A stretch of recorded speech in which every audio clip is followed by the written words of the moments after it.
होत सबेरे मैया खोला केवाड़ी, होत सबेरे मैया खोला केवाड़ी, तोहरे द्वारे भगतवा आवा बाहो मैया द्वारे भगतवा, आवा बाहो मैया द्वारे भगतवा। हेलो मित्रों, आप सभी को राधे राधे।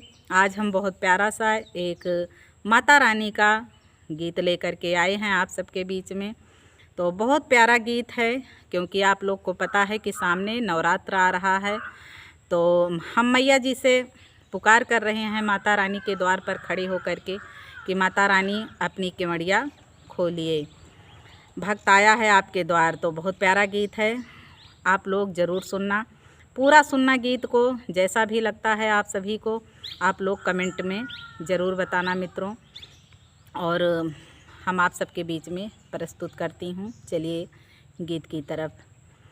होत सबेरे मैया खोला केवाड़ी, होत सबेरे मैया खोला केवाड़ी, तोहरे द्वारे भगतवा आवा बाहो मैया द्वारे भगतवा, आवा बाहो मैया द्वारे भगतवा।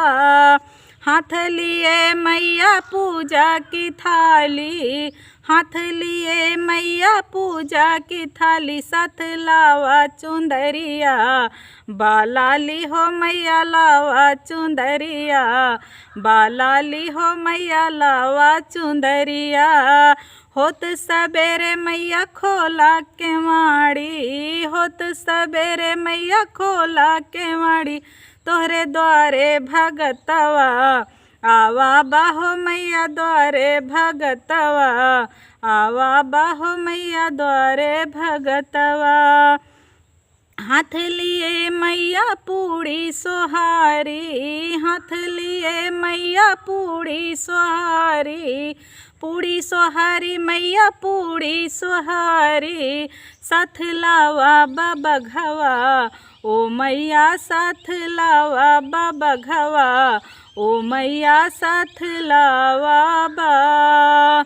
होत सबेरे मैया खोला केवड़िया, होत सबेरे मैया खोला केवड़िया, तोहरे द्वारे भगतवा आवा बाहो मैया द्वारे भगतवा, आवा बाहो मैया द्वारे भगतवा। हाथ जोड़ मैया बिनती करत बा, हाथ जोड़ मैया बिनती करत बा, द्वारे खड़ा कब से भगत थकत बा, द्वारे खड़ा कब से भगत थकत बा, जल्दी खोला केवाड़ी ओ मैया, जल्दी खोला केवाड़ी ओ मैया, जल्दी खोला केवाड़ी। होत सबेरे मैया खोला केवाड़ी, होत सबेरे मैया खोला केवाड़ी, तोहरे द्वारे भगतवा आवा बाहो मैया द्वारे भगतवा, आवा बाहो मैया द्वारे भगतवा।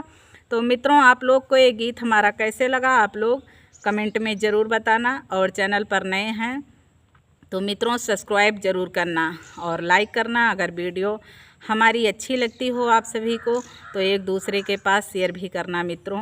आप सभी को राधे राधे, जय श्री सीताराम।